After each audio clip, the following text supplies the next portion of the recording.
izquierda, ¿no es cierto? Y avanzamos por el borde izquierdo del ventrículo de la aurícula izquierda. Llegamos del tabique ventricular, enderezamos la tijera, en este caso el cuchillo, y salimos por la cámara de salida del ventrículo izquierdo y salimos por la aorta. Y salimos por la aorta. Siguiendo el trayecto circular, como sigue la sangre su curso. Así las cosas, ¿qué sería esto? ¿Qué estaríamos viendo ahí?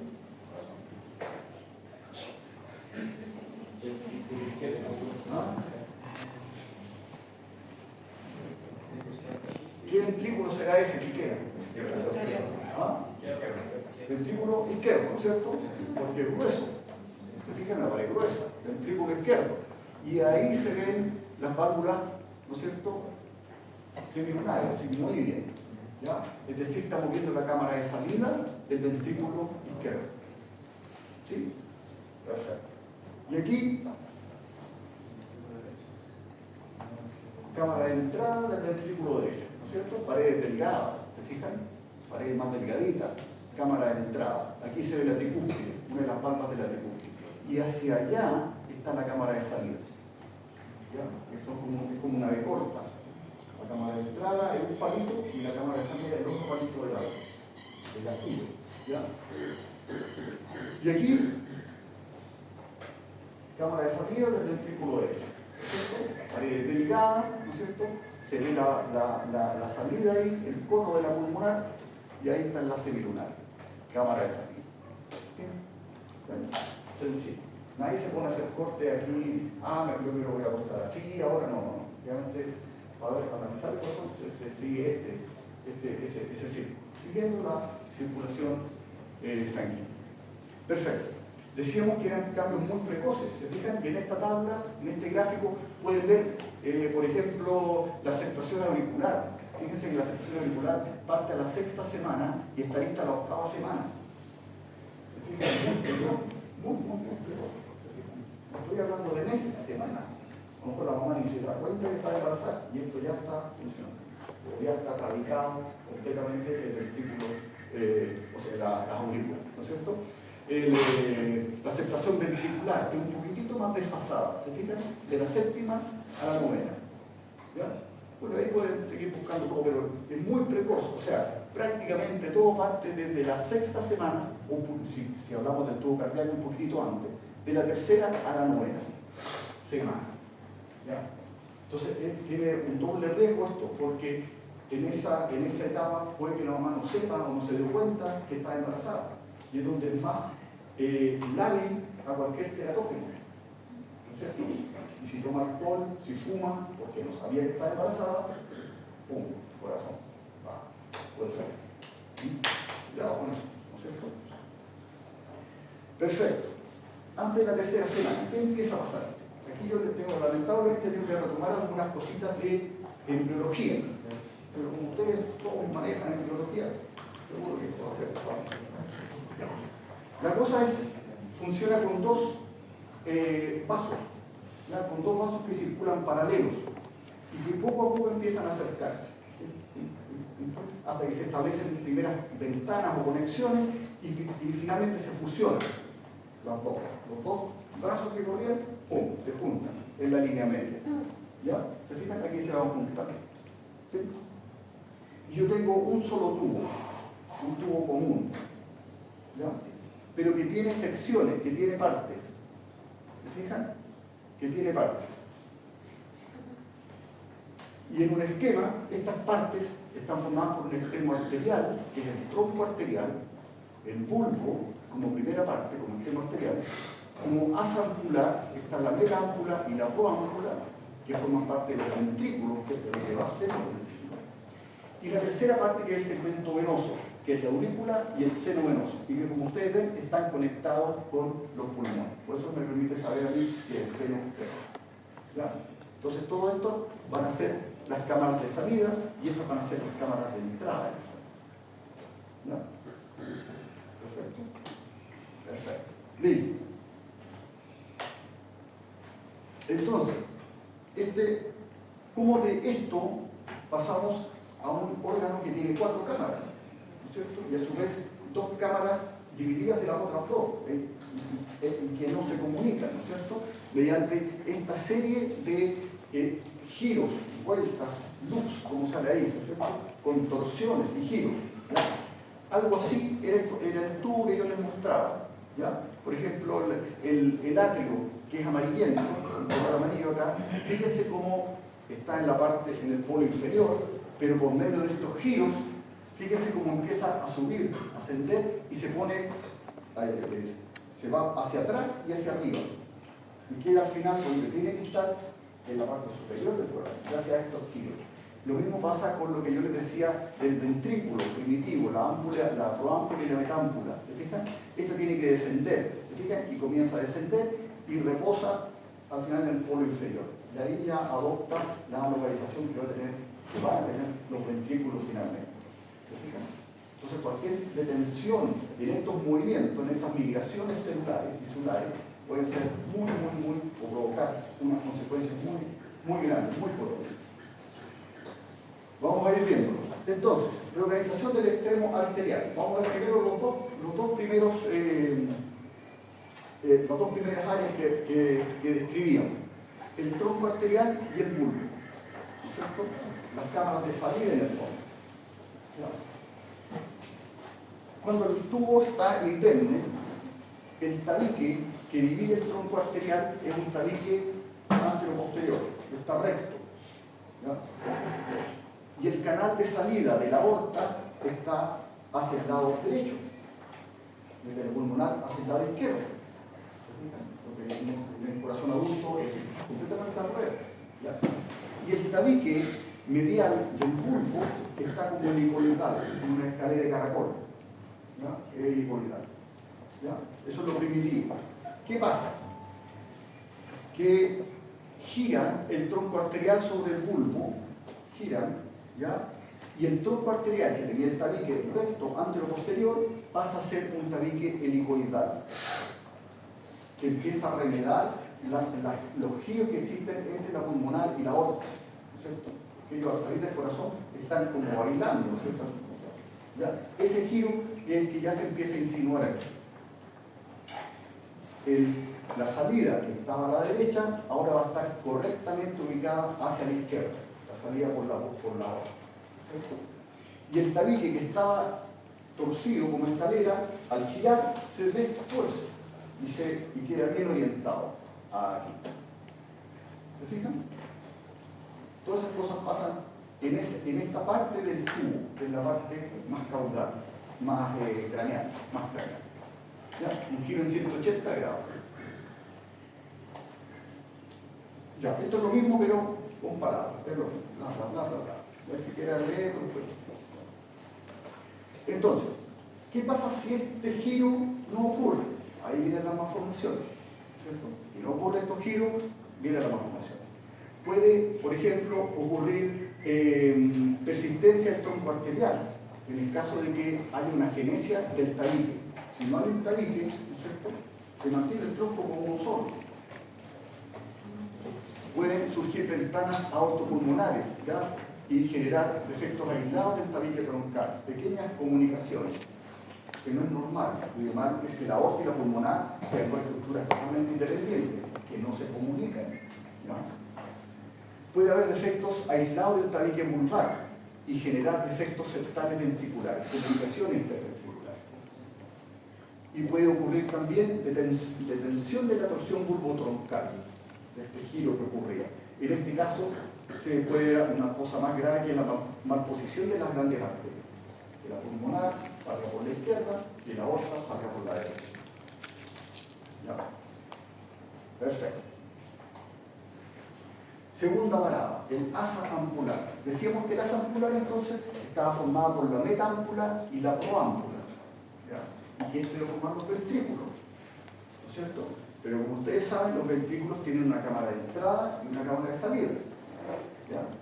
Y dispuestos de esta manera, a la metámpula le falta la cámara de entrada y a la proámpula le falta la cámara de salida, ¿no es cierto? Entonces aquí empiezan esos movimientos que yo les decía para que las dos cámaras quede cada una con una cámara de entrada y con una cámara de salida, dos estructuras independientes. Y además se tabican entre ellas y ya quedan completamente separados el corazón izquierdo del corazón derecho. ¿Ya? Perfecto, aquí están estos movimientos en internet, en YouTube o en algunas de ellas sin existir videos con 3 dimensiones, mucho más atractivos que los manotazos que yo estoy dando aquí, para que los vean y me crean que realmente es así. ¿Ya? ¿Se fijan? Pero eso es lo que pasa. Fíjense que esta es la metámpula y la poámpula. Y fíjense cómo va quedando hacia abajo en su posición real en el ser humano, que va a formar el ápex, ¿no es cierto? Y lo que era más caudal, que era la aurícula, asciende por detrás y coronan esta estructura. ¿Se fijan? Acá. Esa es la real disposición al final. ¿Se fijan? Bien. Entonces, ¿qué pasa si no ocurre esta migración?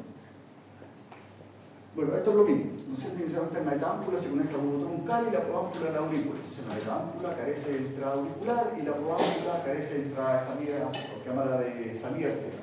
Entonces, las formaciones son básicamente esos giros para que las dos queden con dos cámaras, una de entrada y una de salida, independiente.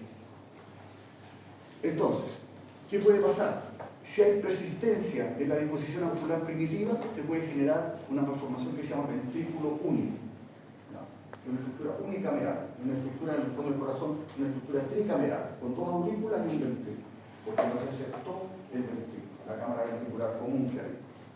Puede haber una doble salida arterial del ventrículo derecho por detención de la migración vulvar, o puede haber defecto en el desarrollo del tabique ventricular, y aquí puede haber desde agenesia hasta defectos focales que son un poquito más benignos, un poquito mejor pronóstico. ¿Ya? Perfecto. Y el seno venoso, la última parte, ¿ya? Que eran las cámaras de entrada, la aurícula y el seno venoso. ¿Qué pasa con ellos? Primero se tabica la aurícula, ¿ya? Y el seno venoso pasa a formar una estructura, esto que está aquí, esta que está aquí, pasa a formar esta estructura que está acá hacia la derecha. Y se llevan las comunicaciones primitivas con los pulmones, las arrastra. Entonces, en el lado opuesto, en el lado izquierdo, se empieza a formar la vena pulmonar común. ¿Ya? Y genera unas nuevas conexiones, que van a ser las conexiones del adulto posteriormente. Estas poco a poco van a transformarse en conexiones vestigiales y después van a desaparecer. ¿Ya? ¿Se fijan? Entonces, esto de aquí va a quedar fácil. Entonces pasamos al seno venoso del lado derecho, formación de la aurícula en el lado izquierdo de la aurícula, vena pulmonar común, desaparecen las conexiones con los pulmones primitivas y la aceptación auricular. Es lo mismo que antes. Perfecto. ¿Qué pasa si eso no ocurre? Ahí viene la malformación. Detención de la lateralización del seno venoso. No se corre hacia la derecha y queda en cualquier parte del trayecto. ¿Ya? Eso es una malformación. Formación del seno pulmonar en la aurícula derecha, la aurícula izquierda. Persistencia en las conexiones venosas primitivas, que no se haga vestigial esto y sigan operativas, funcionantes. No debe ser, no debe ocurrir. Falla en la incorporación de la vena pulmonar común en la aurícula izquierda. Y defectos en la aceptación auricular, y que esto me generaría comunicaciones interauriculares de distinta cuantía. Algunas bastante pequeñitas, otras más grandes que es necesario operar al recién nacido. Perfecto. Todo lo que yo les he comentado son alteraciones morfológicas, ya está descrita la forma, no he hablado de función, porque en la clínica, los pediatras, ¿no sé, los neonatólogos, hablan de otra clasificación, ¿ya? Que es una clasificación más funcional de lo que ellos ven en el recién nacido. ¿Ya? Entonces ellos clasifican las malformaciones en cuando hay cortocircuito o bypass de izquierda a derecha. ¿Y cómo saben que hay algo así? Porque el recién nacido va a tener lo que se denomina una cianosis tardía. ¿Ya? Después de las semanas de nacer, empieza, después de ciertos esfuerzos, con una cianosis labial, por ejemplo, o de las manos, o de la palma de los pies. ¿Ya? Pero no es instantánea, es tardía. Cuando el circuito es de derecha a izquierda, la cianosis temprana. La cianosis temprana. Y me habla de un defecto grave, ¿ya? Grave. Tetralogía de Fallot, la posición completa de los grandes vasos, tronco arterioso permeable, una tesis de cuspide. ¿Ya? El niño lo sacan del útero de la mamá, llora y al tiro ya se empieza a poner cianótico. ¿Ya? Grave. Hay un gran chant, un gran bypass entre la derecha y la izquierda. Se contaminan las sangres. ¿Ya? Y hay defectos obstructivos finalmente, que el corazón va a manifestarse como una dilatación o como una hipertrofia cardíaca. Entonces en ese caso hay que pensar en una coartación de la aorta y la estenosis de la aorta. Perdón, no mencioné los que dan cianosis tardía, los defectos septales auriculares, defectos septales ventriculares y el ducto arterioso persistente. Esos dijimos que eran los más frecuentes, ¿cierto? Son los más frecuentes que realmente dan cianosis tardía, ¿ya? Que es un poquitito mejor tolerado. Mejor tolerado. Esto pasa entonces con un niñito que tiene tetralogía de Fallot. Cuando se pone a llorar o incluso toma papa, ¿no es cierto? Fíjense los pies, las manos y a nivel labial, digamos, ¿ya? Una cianosis precoz, ¿ya? Entonces eso más se habla de un gran chant que existe ahí. Entonces, resumiendo, más o menos las malformaciones cardíacas, 1% de los recién nacidos, hasta un 2%, 1,7%, 2%, más o menos. Y la gran mayoría corresponde a lo que yo ya habíamos conversado: defectos septales, defectos auriculares, estenosis pulmonar, tetralogía de Fallot, ducto arterioso persistente. Estos son todos con 2 dígitos, y con un dígito estenosis aórtica, transposición o adaptación de la aorta. De todo ello vamos a conversar un poquito. Partamos por los defectos septales auriculares, es decir, entre las dos aurículas tengo yo comunicaciones. ¿Ya? Eso es algo anómalo, que no debiese existir. Embriológicamente se empieza a formar un tabique para que se dividan estas dos aurículas, ¿no es cierto? Que empieza a crecer hacia abajo y adelante, empieza a crecer esta pared, hasta llegar casi al límite aurículo-ventricular. ¿Ya? Pero cuando está llegando abajo, casi abajo, se fijan, y para obliterar completamente, se empieza a abrir, pues van a surgir fenestraciones por arriba. Se fijan, pequeños bollitos que al final se van a juntar unos con otros y van a formar el foramen oval, que se llama. ¿Ya? Entonces, para tapar este defecto, hacia la derecha de este tabique primario se forma un tabique secundario, que es este que está aquí, que crece hacia abajo y hacia atrás, que es este que está acá. ¿Se fijan? Y crece hacia abajo. Y casi toca también, casi llega al límite, queda un espacio. Y este espacio pudiese ser potencialmente permeable. ¿Se fijan? Es el que origina las embolías paradojales. ¿Se acuerdan de las embolías paradojales? Cuando una masa hemática del lado derecho pasa al lado izquierdo. Siento que debe quedar impactada en el pulmón, ¿cierto? Pero en este caso no, pasa el circuito hacia la aorta, producto de esto. A veces algunas personas hacen una maniobra de Valsalva y esto se permeabiliza. ¿Ya? Entonces puede ocurrir ese fenómeno. ¿Ya? Perfecto. Entonces, aquí estamos viendo el corazón por el lado derecho. ¿Ya? El lado derecho del corazón. Este es la aurícula y este es el ventrículo, ¿cierto? Entonces, vamos a tener primero 3 defectos que son de arco posterior, que son solo el 10%, un defecto en la desembocadura de la cava superior, otro defecto en la desembocadura de la cava inferior y otra en el seno coronario, que están como en esta línea. ¿Ya? El más frecuente es un defecto central de tipo ostium secundum, que es el 60 al 70%, que es este que está aquí, en el centro de la pared interauricular. ¿Ya? Y hay un tercero, que es un poquito más infrecuente, que es inferior, casi en el borde auriculoventricular, que es el ostium primum, que es este que está aquí. ¿Ya? Todo lo estamos viendo por la cara derecha del corazón. ¿Ya? Ok. Perfecto. Entonces, ¿por qué la cianosis es tardía? ¿Cierto? No es una cianosis precoz. ¿Por qué? Porque en la sangre, ¿no es cierto?, viene llegando muy oxigenada del ventrículo derecho, ¿no es cierto? Llega a la aurícula izquierda, perdón, ventrículo izquierdo, y aquí sale por la otra, ¿no es cierto? Perfecto. Y aquí tenemos la inyección. Como ustedes ven, la presión en el ventrículo, en el corazón izquierdo es mucho mayor que en el corazón derecho. Por lo tanto, entre comillas, se contamina la sangre venosa con sangre oxigenada, entre comillas. ¿Se fijan?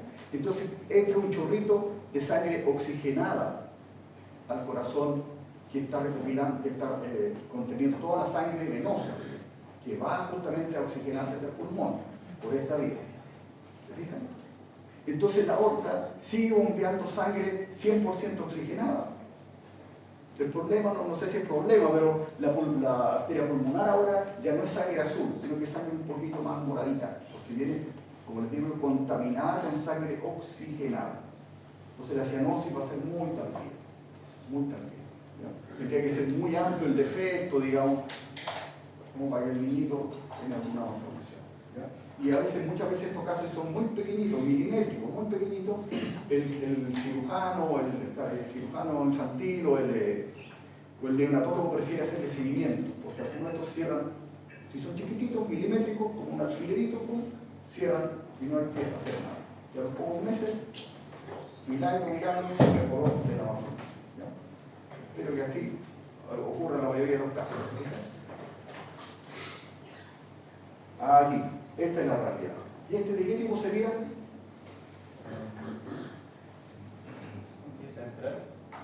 Aquí está el límite auriculoventricular, o sea, no es de tipo osteoinquino, porque dijimos que eso era lo principal. No vemos cómo está la cava inferior, cava superior, seno coronario, pero lo que sí vemos es que en el centro de la pared hay un defecto, o sea, sería osteoencephum, que es más frecuente, 60-70%. ¿Ya? Fíjate que el corazón está cortado, como dijimos, por el borde izquierdo o el borde derecho del corazón derecho. ¿Sí? Listo. Vamos ahora a qué pasa con el ventrículo. La misma cosa. El ventrículo es una cámara única. Necesita que se tabique para tener dos cámaras independientes. Perfecto. De abajo hacia arriba crece una pared musculosa, que esta que está acá.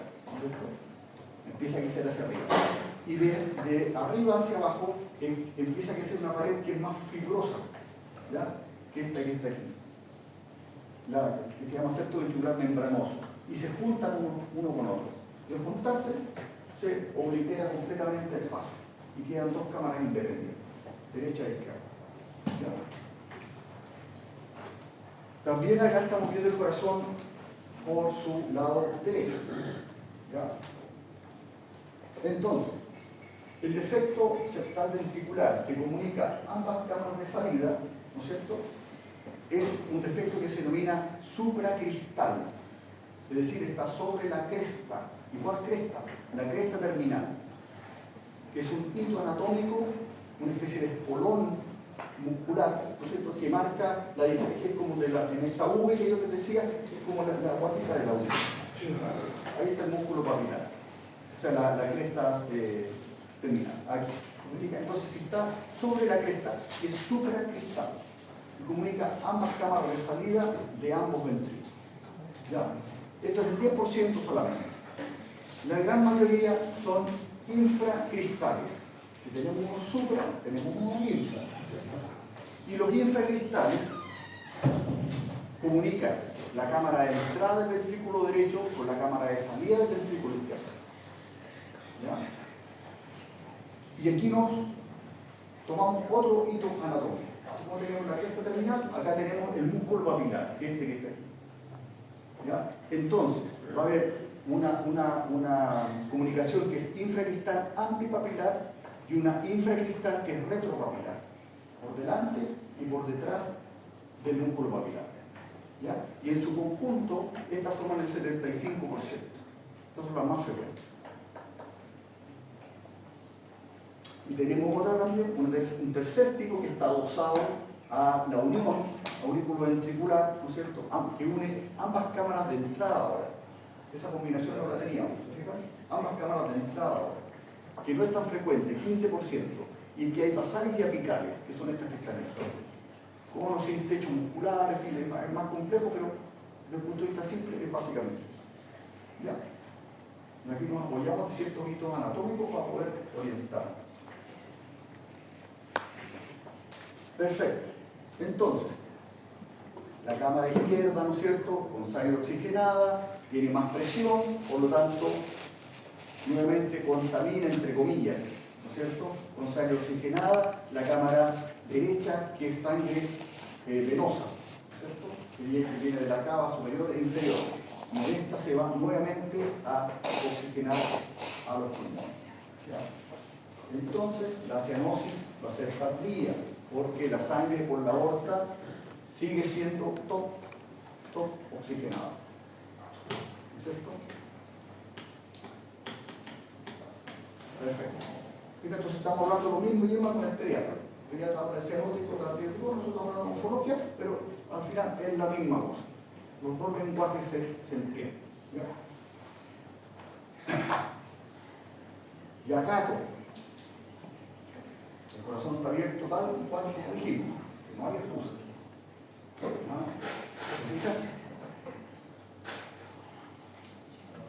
El músculo papilar, o sea, la cresta supraventricular está aquí. Por lo tanto, esta es la cámara de salida. ¿Ya? Y este es el músculo papilar. Entonces, una lesión infracristal retropapilar. ¿Sí?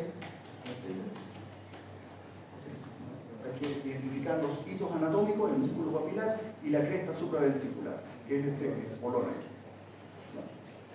Entonces comunica cámara de entrada del ventrículo derecho con cámara de salida del ventrículo izquierdo. ¿Ya? Fantástico. Ahora ya empezamos con cositas más complejas. ¿Qué pasa si la rotación vulvar, ese giro que yo les decía, en 180 grados, no ocurre? ¿Recuerdan? Que la salida de la aorta estaba por el lado derecho, originalmente. Entonces tenía que girar para quedar en el lado izquierdo. ¿Qué pasa si eso no ocurre? Fíjense que van apareciendo distintos tipos de malformación según el ángulo de rotación o los grados de rotación se detengan. Van a aparecer distintas cosas. ¿Ya? Esto es lo primitivo, ¿no es cierto? La aorta por la derecha, la pulmonar por la izquierda. Pero tenemos que llegar a esto, a la aorta por la izquierda, la pulmonar por la derecha y un tabique completo que divida ambas. A eso tenemos que llegar, ¿no es cierto? Y para eso es la torsión. Ya, ok. Fíjense que hay una torsión imparcial, que es la que ocurre en la tetralogía de Fallot. La pulmonar por la derecha, la aorta por la izquierda, pero hay un defecto en el tabique. Hay una comunicación interventricular y la aorta, como se dice en los libros, cabalga sobre ese defecto en el tabique. Miren qué romántica esa expresión. Cabalga, qué elegante. Cabalga sobre ese defecto del tabique. Así era antes era elegante o bueno, antes era elegante. ¿Bien? Cabalga sobre el defecto del tabique. Perfecto. Otra alteración. Esta también es famosa, la tau sin pico. Fíjense que la aorta está por la derecha. Y ahora la que cabalga es la pulmonar, porque está mitad izquierda, mitad derecha. Cabalga en el defecto del tabique. ¿Fíjense? Y tal vez la más compleja de todas, que es cuando ocurre todo al revés. La pulmonar está por la izquierda, la aorta está por la derecha y tengo el tabique cerrado. Imagínense, es incompatible con la vida adulta, es compatible con la vida embrionaria, con la vida intrauterina, ahí da lo mismo, porque la placenta está oxigenando, pero da lo mismo. Pero después, cuando el pobre recién nacido tenga que valerse por sí mismo, ahí la cosa se complica. Vamos a ver qué salva esa situación. ¿Ya? Perfecto. Entonces, bueno, aquí está lo que yo les comentaba. La transposición completa de los grandes vasos, detección completa de la torsión vulvar, La aorta nace del ventrículo derecho y la pulmonar del ventrículo izquierdo. Transposición completa, imagínense lo que significa en el desastre. Tau-CP, detención parcial de la torsión vulvar. Existe una doble salida del ventrículo derecho con una comunicación interventricular supracristal. ¿Sí? Comunicaba ambas cámaras de salida. Tetralogía de Fallot. Si es tetra es 4, ¿no? O sea, son 4 cosas. ¿Y cuáles son esas 4 cosas? Detención parcial de la torsión vulvar con desproposición de la aorta. La aorta está hacia la derecha. Comunicación interventricular. En esta comunicación es la que cabalga esta aorta, que está hacia la derecha, en desproposición. Además, hay una estenosis pulmonar. Y como la pulmonar está estenótica, el ventrículo reacciona y se hipertrofia para poder vencer ese defecto. ¿Se fijan? Hipertrofia ventricular derecha. Existe una pentalogía. Y cuando hay pentalogía, además hay una comunicación interauricular. Ya tenemos la pentalogía de Fallot, que no es tan frecuente. Es más frecuente la tetralogía. La tetralogía es de resorte quirúrgico. Aquí estamos hablando de cosas quirúrgicas, aquí esto no se va a pasar solo. No. El centro de derivación para estas cosas es el campo máquina. Entonces, a veces les piden a las mamás que vayan a tener la guagua allá. O sea, es tan grave que mejor tengan la guagua allá y la sacamos así. Otras no, otras son más leves o más tolerables y la guagua pueden hacer aquí, pero tiene que irse a la semana o 2 semanas para allá. Porque hay que operar. Se estabiliza acá bien perfecto y ahí se va. No hay milagro. ¿Ya? Y el complejo de Eisenmenger es igual que el Fallot, pero sin estenosis pulmonar. ¿Se fijan? Perfecto. Es el Fallot, ¿no es cierto? Tetralogía de Fallot. La aorta, decíamos, está derechizada, está un poquitito hacia la derecha, ¿no es cierto? En dextroposición. Cuando esté hacia la izquierda está en levoposición. Cuando en dextroposición está hacia la derecha. Y cabalga sobre el defecto del tabique. Aquí está el tabique interventricular, hay un defecto. Entonces tenemos 2 cosas ya. La dextroposición, el tabique. La obstrucción, la estenosis pulmonar. Tercero. Cuarto, hipertrofia del ventrículo. Y habría un quinto, que ya el mono me quedaría demasiado complejo, si hubiera una comunicación interauricular, que sería la pentalogía. ¿Ya? ¿Se fijan? ¿Por qué entonces la cianosis precoz? ¿No es cierto? Porque fíjense lo poquito que va hacia las pulmonares a oxigenarse, muy poco, que hay una estenosis pulmonar.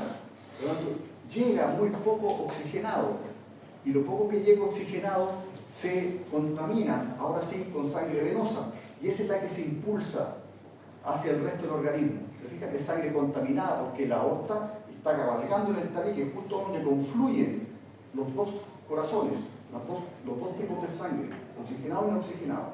Y eso es lo que se va por el callado. La cianosis va a ser precoz. El niñito va a llorar, la cianosis va a llorar, a más que no sube. Por la mano. Hay que operar. No hay otra salida. ¿Sí? La transposición nutriense, ¿no es cierto? La aorta por la derecha y la pulmonar por la izquierda. Imagínense la elevación. Cianosis precoz, por supuesto, ¿no es cierto? Por supuesto. Ahora, como les decía yo, en un útero no hay problema, porque el fetito no está oxigenando su sangre, es lo que le llega de la placenta. Toda esta sangre está oxigenada en el fondo. Entonces, no hay mayor problema, no está funcionando por sí sola. Pero al nacer, ¿no es cierto?, la cosa cambia. La cosa cambia.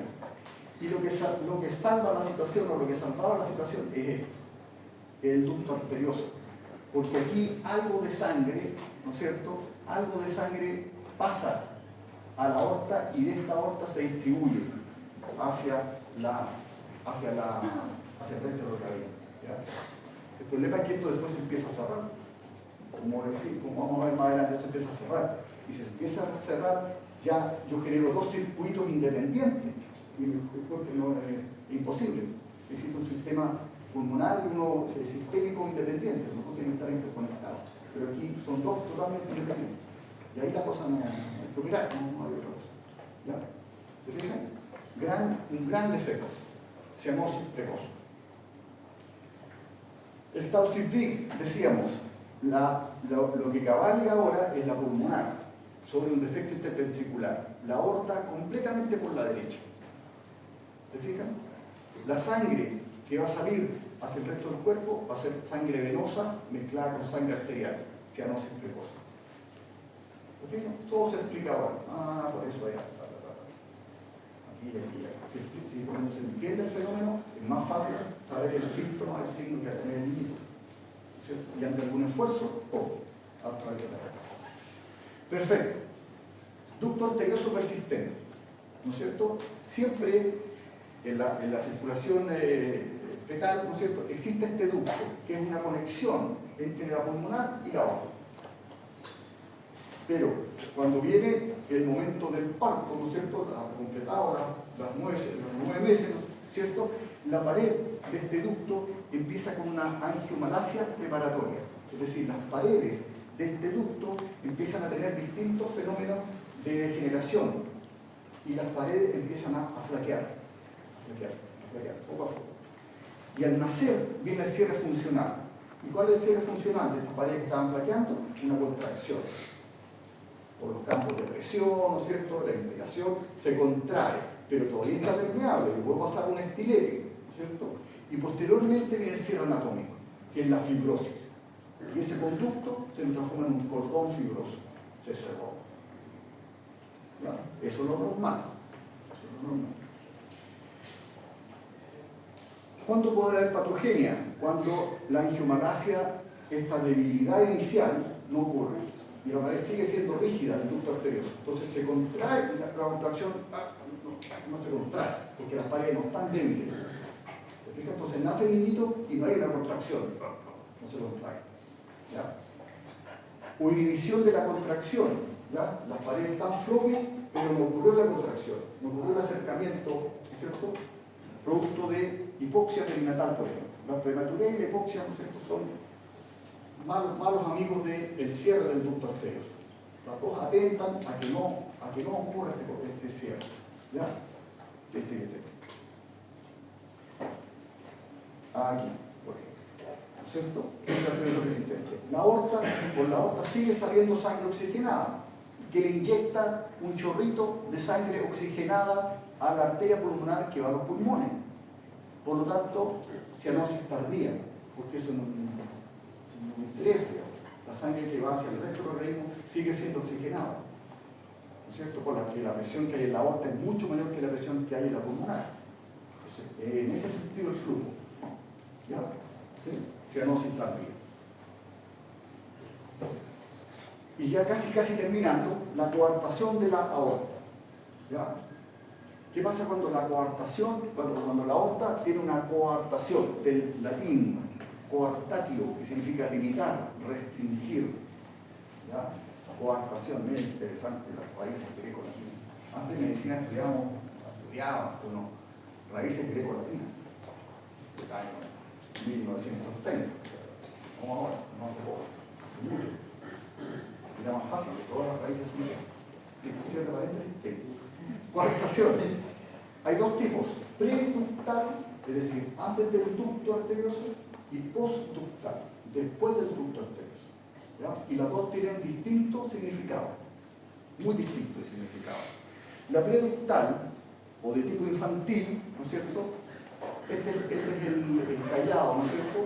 Este es el ducto arterioso y este es preductal, ¿no es cierto? Antes de la llegada del ducto. Esto está condenado a cerrarse, ¿no es cierto? Está determinado a cerrarse. Entonces, antes de la llegada del ducto preductal, ocurre una coartación, una estrangulación, una dificultad al paso. ¿Ya? Perfecto.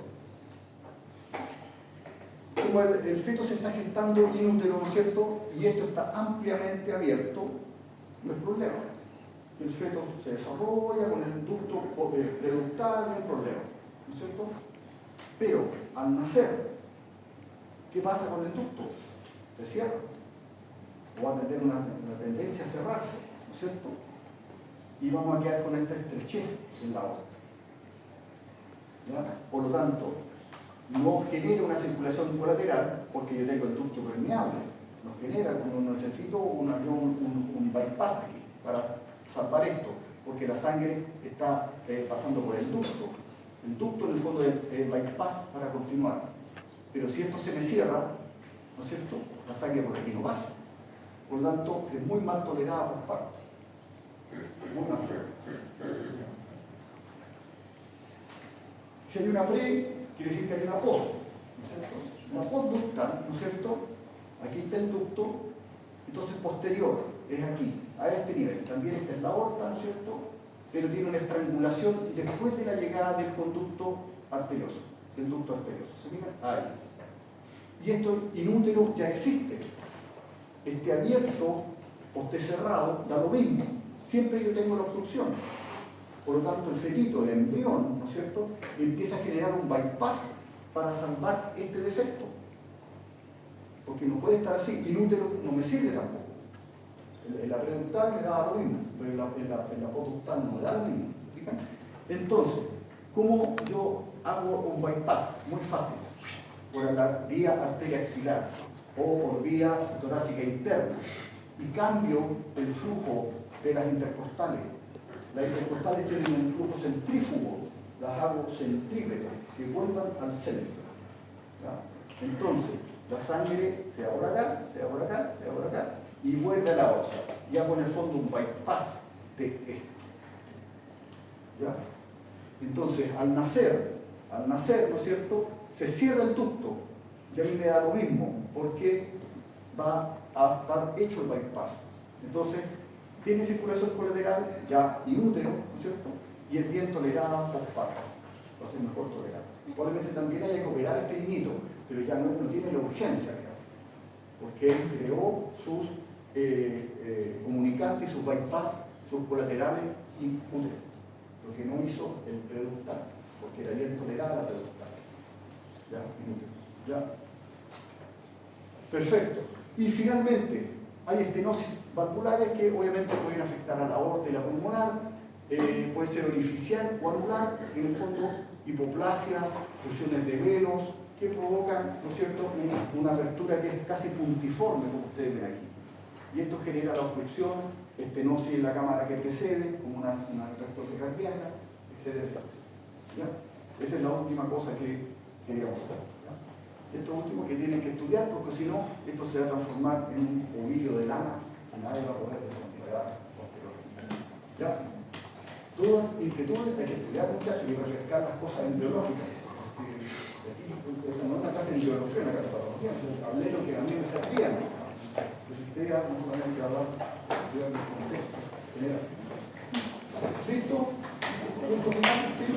Nos vemos en la clase de neoplasias pulmonares. No sé cuándo, 2 semanas. Que nos vaya muy bien. Gracias.